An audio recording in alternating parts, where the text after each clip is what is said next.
Life was going great. I had a good job, 2 adorable cats who probably loved me more than was necessary, and an amazing guy in my life who didn't get irritated at me when I became a salty League player. Trust me when I say this, it was no easy feat, as I had reached the land of the not-so-high Elo Platinum, and he was a wonderful pre-level 30 garden is OP. He was so wonderful. He didn't even bat an eyelash when I declared I was going to be starting my 38th new hobby of the year, a YouTube channel. A channel dedicated to reading short stories from the lovely people of Reddit. He was a bit confused over the lure, of course, since he wasn't into anything even remotely spooky, but he supported me. So having lurked no sleep and let's not meet for some time, I set out to create the best damn narration videos I could do, hoping it'd bring the Reddit world to justice. Sure, no one but a few select friends listened in, but that's not the point. After a few weeks, I received a couple of subscribers from strangers. Man, was I ever psyched! And one of them even commented on one of my videos, saying how great of a narrator I was and that we should collaborate sometime. I had already subbed to this person, so naturally, I emailed them agreeing to a collaboration right away. I quickly created some content and emailed them within a couple of days and waited eagerly for a response.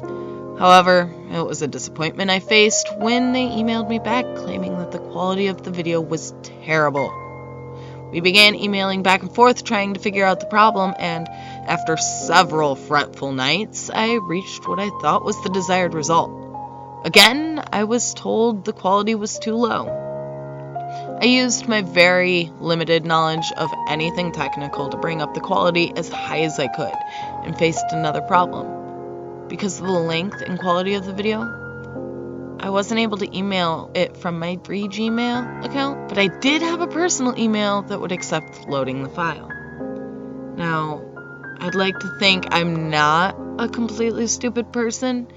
I realize giving out a personal email probably isn't the best idea, but it was an email I had since I was around 13. It was one of those Princess Cupcake Butterfly 123 or something like that, but nothing with my actual name attached. So shrugging it off, I uploaded the file and sent it. Within that day, I heard back that the video turned out great and it'll be posted next week. Awesome! A couple of days went by and I started to receive phone calls in the middle of the night. No one ever said anything. In fact, the first few times it was just dead air. So I figured it was a butt dial. But then the frequency of the calls started to increase, and within days, the calls had escalated to a point I could not ignore, and there was definitely someone breathing on the other end. As modern technology goes, it was incredibly easy just to block that person's number. Ta-da! That person can no longer interrupt my sleep. After one night of glorious call-free sleep, I received my first text. It was innocent enough, just rambling on about nonsense, so I responded, "Sorry, I think you have the wrong number." They insisted this was the right number and to stop pulling their legs so they could talk about our plans for this weekend, going on and on about cab fare to Sarah. So I tried again. "Hey, I'm literally not Sarah. I'm Spooky." They texted back, "Yeah, fucking autocorrect. I meant Sarah, like Sarah, my best fucking friend Baker. Jesus, jumped down my throat much? LOL." Of course, I messaged back, slightly sarcastic.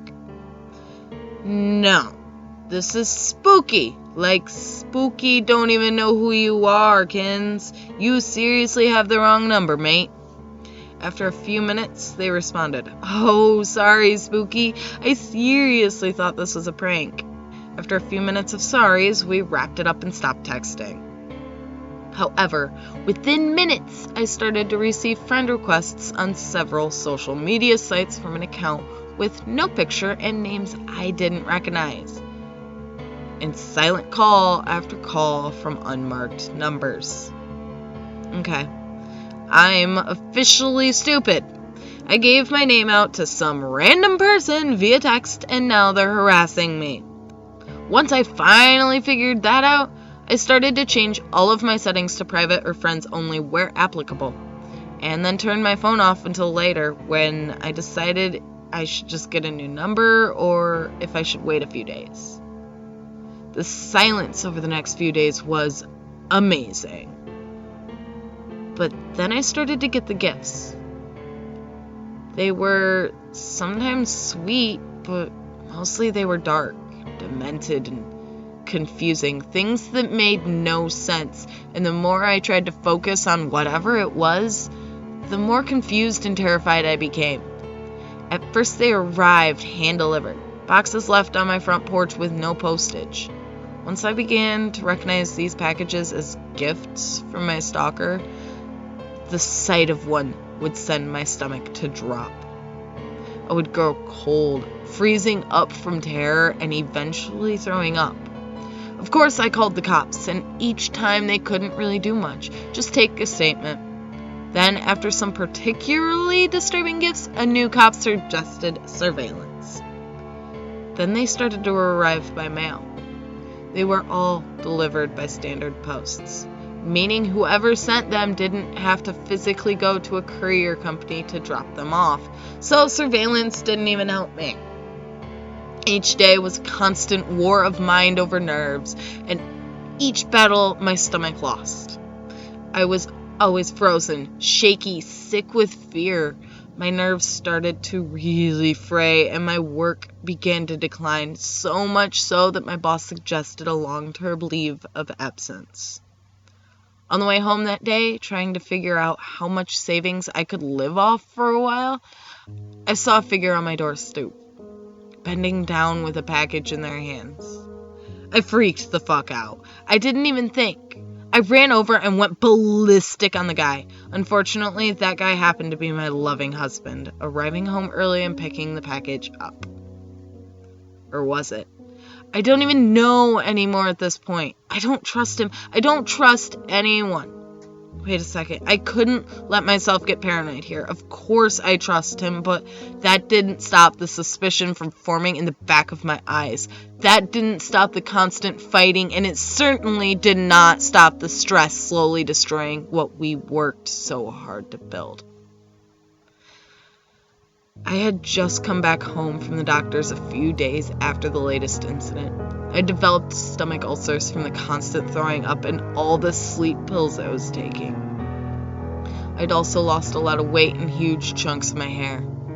Couple that with shallow skin, and I was armed with even more pills to take over the upcoming days, when I saw yet another package on my doorstep. Strapping some steel to my spine and pushing down the urge to vomit, I approached the package and picked it up. It was heavier than any other package I've gotten, but the contents were far less terrifying. It was a jar of tomato soup with the heating instructions, opening the card attached to the package. Another new difference with this package. Maybe it wasn't from him after all. I read the 2 lines that confirmed who had sent the packages, as well as a bolt of fear straight to my heart. To Princess Cupcake Butterfly 123.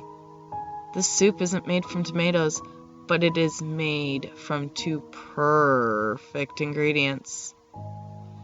I dropped the jar, shattering it on my front porch. I ran inside screaming. I searched high and low, but I could not find them. I lost my husband, my job, my ability to sleep normally, my health, and my 2 furry loves of my life.